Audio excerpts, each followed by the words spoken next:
राधे राधे गुरुजी। जी राधे राधे। सबसे पहले तो मैं अपने श्रीमान अधीक्षक महोदय जी को धन्यवाद देना चाहता हूँ जी, जिनके माध्यम से हम लोग आपको लाइव देख पा रहे हैं यहाँ पर। आज पहली बार इतनी देर तक प्रश्नोत्तरी हुई मेरी लाइव में। वर्षों से प्रश्नोत्तरी हम कर रहे हैं, 2 घंटे प्रश्नोत्तरी पहली बार चल रही है ये। आप सबके बीच में पता ही नहीं चल रहा है। आप सबका इतना, कहीं किसी का दुख है, दर्द है, पीड़ा है, ये बहुत हृदय को प्रभावित कर रही है। किसी को ये दर्द ना हो, ये पीड़ा ना हो, किसी को जेल ना मिले, बार बार यही अंदर से निकल रहा है कि किसी को जेल ना आना पड़े। बोलिए गुरुजी, बहुत दिनों से आपको, बहुत सालों से आपको टीवी पर देखते आ रहे थे जी। अभी जब से कथा शुरू हुई है तो प्रत्यक्ष देखने का अवसर मिला है, जिसे हम अपने जीवन को धन्य समझते हैं जी। और आगे आपके आश्रम से जुड़े भी रहेंगे हम लोग आगे जी। मेरे मन में 1-2 प्रश्न है प्रभु। बोलिए। आपने अभी थोड़ी देर पहले बताया था कि ईश्वर एक है और बाकी सब देवता हैं। हाँ।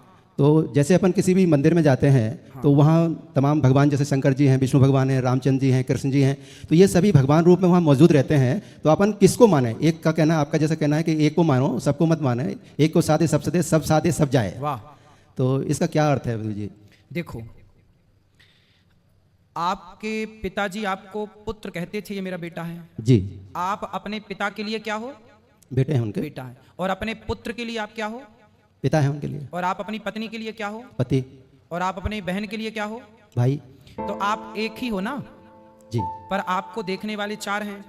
जी हाँ जी। तो पिता ने पुत्र के रूप में देखा, आपके पुत्र ने आपको पिता के रूप में देखा, बहन ने भाई के रूप में और पत्नी ने पति के रूप में। जी हाँ हो जी। आप एक, पर देखने वाले 4 हैं। जी तो हाँ। आपको 4 रूपों से देखा जा रहा है। जी हाँ। उसी तरह ईश्वर एक है। कोई उन्हें राम के रूप में देखता है, कोई कृष्ण के रूप में, कोई शिव के रूप में, कोई विष्णु के रूप में है। जी। तत्व एक।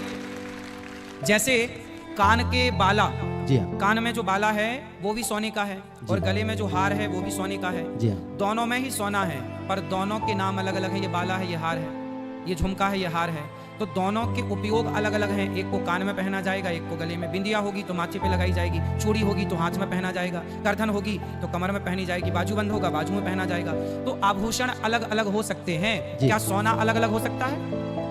जी नहीं। सोना सब में एक है, गोल्ड तो सब में एक है, पर आभूषण अलग हैं, उपयोगिता अलग है। उसी प्रकार भगवान तो एक है, पर उन्हें एक भगवान को कोई मर्यादा पुरुषोत्तम के रूप में देखता है तो वो राम हो जाते हैं। कोई कृष्ण कन्हैया जरा छलिया के रूप में देखता है तो उनके लिए वो कृष्ण हो जाते हैं। वही शिव हो जाते हैं, वही विष्णु है। अनेक रूप हैं, अनेक रूप रूपाय विष्णवे प्रभु विष्णवे। नाम रूप अलग अलग हैं, तत्व एक है, एक ही ईश्वर है। जो शिव है वही नारायण है, जो नारायण है हरि हरि और न भेदा। जो नारायण है वही शिव है, जो शिव है वही नारायण है। भगवान नारायण के 24 अवतार हुए। जी। ब्रह्मा, उन्हीं के अवतार हैं। राम, कृष्ण, नरसिंह, वामन, धन्वंतरी, कच्छप, ये 24 अवतार हैं। तो एक ही 24 भागों में डिवाइड हो गए। नरसिंह वही बन गए, वामन वही बन गए, राम बन गए, कृष्ण बन गए।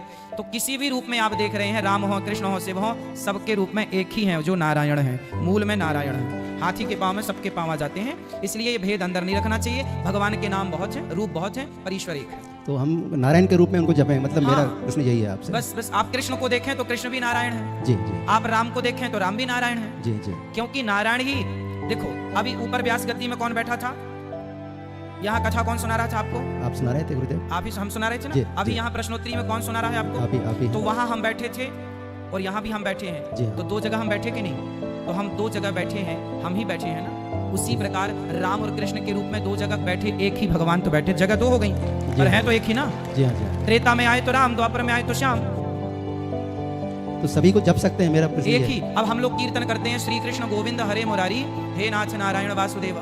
भगवान के नाम, भगवान राम का नाम है, राम का नाम है रघुनंदन, राम, प्राण नाथ, दीन दयाल, ये भगवान राम के नाम है। जी हाँ। रघुनंदन राघव। और कृष्ण के नाम है मुरलीधर, मनमोहन, घनश्याम, गिरधर, ये सब भगवान कृष्ण के नाम है। तो नाम बहुत होते हैं। जैसे आपका नाम माँ अलग नाम से बुलाती, आपका पिता अलग नाम से बुलाते, जी हाँ। स्कूल का नाम अलग है, तो आपके ही 2-3 नाम हो जाते हैं गांव घर में। तो जब हमारे और आपके 2-3 नाम हो सकते हैं तो भगवान के नाम तो अनंत हैं, अनेक रूप रूपाय। जी जी। हरि अनंत, हरि कथा अनंत। गुरुदेव, मैं 12 साल का था जिस समय, उस समय से मैं हनुमान चालीसा का जाप करता हूँ जी। और अभी मैं, मेरी उम्र 62 साल है करीबन, तो मैं अपना कैलकुलेशन भी पहले रखता था तो 1 करोड़ से ऊपर मैंने हनुमान चालीसा पाठ कर लिए हैं अभी तक। वाह, 1 करोड़ से हाँ, 1 करोड़ से ऊपर हो गया है। सुंदर। और एक चीज़ और बताना चाहता हूँ कि मेरी जो पत्नी एक्सपायर कर गई 45 साल में, उन्होंने 11 करोड़ वाला गायत्री मंत्र लिख लिया था। उनको सिद्ध हो गया था वो, वहाँ के जो हरिद्वार के गुरुजी थे, जी। उन्होंने बोल दिया था कि अगर ये 11 करोड़ इनका हो जाएगा तो ये सिद्ध हो जाएगा, तो ये दुनिया छोड़ देंगी। तो ऐसा उनके साथ हुआ और उन्होंने जाते। एक्चुअली जो कल मैंने प्रश्न किया था आपसे परसों, तो उसमें आपने मेरे को ये कहा था कि आपने जो दूसरी शादी की है उसके कारण आपको जो दंड मिला है। तो मैं आपको ये बताना चाह रहा था कि मेरी पत्नी जब उनको आभास हो गया था कि मैं जाने वाली हूँ अब,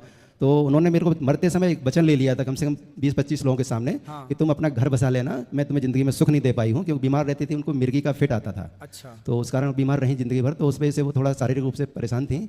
तो उन्होंने मरते समय मेरे से वचन ले लिया, तो उस कारण से मैंने बच्चों की सहमति से दूसरा विवाह कर लिया था। एक अनाथ लड़की थी, मतलब मतलब जिसको तलाक दे दिया था उसके पति ने, उसके माँ बाप ने छोड़ दिया था, उसकी एक बेटी थी 18 साल की। तो उसके कारण मैंने उसको अपना लिया। मैंने कहा हमारी बच्ची नहीं है एक, तो हमको बच्ची मिल जाएगी, मेरे बच्चों को बहन मिल जाएगी, तो हमने उसको अपना लिया।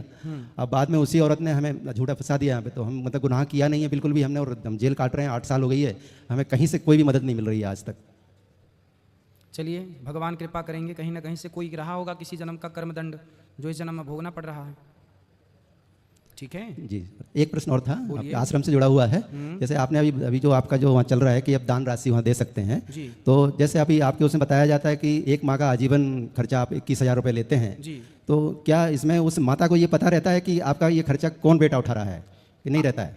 आप चाहें तो बता दिया क्योंकि जाएगा। ये प्रश्न मेरा कई बंदी भाइयों ने मुझसे कहा था कि ये प्रश्न गुरुदेव से पूछना आप कि जब मतलब आए जी आप जब आए तो खुद अपने सामने ही बोल दें कि मैया आपका बेटा बनकर मैं आपकी सेवा करने आ गया। ऐसा हो सकता है? बिल्कुल संभव है? बिल्कुल संभव है। आप आगे आइए, मतलब खुद कॉमन फंड में आप बहुत पैसा सारे लेते बच्चे हैं। आते हैं, जी हाँ, बोलते हैं मैया से, मैया हमारी ओर से आज आपको भोजन, आज हमने आपको गोद लिया, आज से आपकी दवाई का पैसा हम देंगे, आपकी दवाई हम, आपका भोजन हम, आपके वस्त्र हम कराएंगे, तो आप भी आके कोई सेवा ले लो मैया, आज से हम आपकी ये सेवा करेंगे।